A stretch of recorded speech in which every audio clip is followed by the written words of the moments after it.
కోనసీమ అంటే కేవలం పంట పొలాలు కాదు, గోదావరి అంటే కేవలం మర్యాదలు కాదు. ఈ నేలలోనే సంస్కృతి పుట్టింది, ఈ నేలలోనే సంస్కారం వెలసిల్లింది, ఈ నేలలోనే కళలు, ఆచారాలు, సాంప్రదాయాలు పుట్టాయి. అదే మన కోనసీమ అంటే. మీరు వెటకారంలో కూడా ఒక అందాన్ని, ఒక నిండుదనాన్ని ఇచ్చే అరుదైన గడ్డ కూడా మన కోనసీమే అని చెప్పుకోవాలండి. ఈరోజు అలాంటి కోనసీమ మణిహారంలో ఒక వజ్రం లాంటి పండుగే జగ్గన్న తోట ప్రబల తీర్థం. 17వ శతాబ్దంలో మొదలైన ఈ పండుగ 476వ సంవత్సరంగా ఈ సంవత్సరం నిర్విరామంగా జరుపుకోవడం అనేది ఒక అరుదైన చరిత్ర. ఇటువంటి పండగలో 11 గ్రామాల నుంచి ఏకాదశ రుద్రులని ప్రబల రూపంలో తీసుకొని వచ్చి జగ్గన్న తోటలో కొలువు చేయడానికి 100 కిలోలున్న ప్రబలని భుజాల మీద మోసుకుంటూ, పంటలను దాటుకుంటూ, పంట కాలువల్లోంచి వస్తూ, కౌశిక నదిని కూడా దాటుకుంటూ ఆ ప్రబలన్నీ కూడా జగ్గన్న తోటకి వస్తే ఆ ఉత్సవాన్ని చూడడానికి 2 కళ్ళు చాలవు.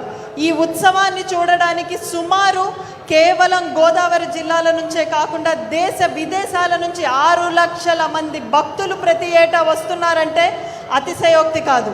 హిందూ శాస్త్రం ప్రకారం ఇంతమంది ఏకాదశ రుద్రులు ఒకే చోట కొలువయ్యే ఏకైక ప్రాంతం భూమండలం మొత్తం మీద జగ్గన్న తోట మాత్రమే.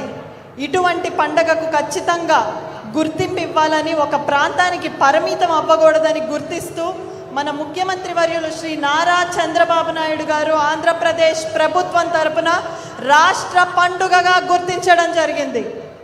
ఒక్కసారి కోనసీమ ప్రాంత ప్రజలందరూ గట్టిగా చప్పట్లు కొట్టి ధన్యవాదాలు తెలియజేయాలి. ఈశ్వరుని అనుగ్రహం లేనిదే చీమైనా కుట్టదంటారు సార్. ఈ 476 ఏళ్లలో ఎన్నో రాజులు వచ్చారు, ఎన్నో రాజ్యాలు మారాయి, ఎన్నో కాలాలు మారాయి, ఎన్నో ప్రభుత్వాలు వచ్చాయి. కానీ ఇంత గొప్ప వేడుకను రాష్ట్ర పండుగగా, రాష్ట్ర స్థాయి గుర్తింపించే బాధ్యత ఆ ఈశ్వరుడు నారా చంద్రబాబు నాయుడు గారికే ఇచ్చారా అన్నట్టు అనిపిస్తుంది. ఇది యాదృచ్ఛికం కాదు, ఇది అదృష్టం కాదు, ఇది వారికి సంస్కృతి పట్ల ఉన్న గౌరవం, ఇది కోనసీమ ప్రజలకు వారిచ్చిన గుర్తింపు, ఇది చరిత్ర పట్ల వారికి ఉన్న బాధ్యత. ఒకవైపు అమరావతి వంటి ఆధునిక నగరాలను నిర్మిస్తూ, క్వాంటమ్ వ్యాలీ, ఏఐ లాంటి టెక్నాలజీతో రాష్ట్రాన్ని పరుగులు పెట్టిస్తూనే మరో పక్క ప్రబల తీర్థం వంటి ప్రాచీనమైన, అతి పురాతనమైన సంస్కృతిని కూడా సమానంగా గౌరవించగలిగే నాయకత్వం, నాయకుడు ఎవరైనా ఉంటారంటే అది నారా చంద్రబాబు నాయుడు గారని మనం అందరం గర్వంగా తెలియజేయచ్చని తెలియజేస్తూ, ఇటువంటి ఒక చారిత్రక పండుగను మీరు గుర్తింపించినందుకు నారా చంద్రబాబు నాయుడు గారికి, మంత్రివర్యులకి, ఇక్కడ ఈ ప్రాంత ప్రతినిధులందరికీ ధన్యవాదాలు కోనసీమ ప్రజల తరపున, తెలుగు ప్రజల తరపున తెలియజేస్తూ ధన్యవాదాలు సార్. జై తెలుగు తల్లి. Please subscribe to Leo news for more videos.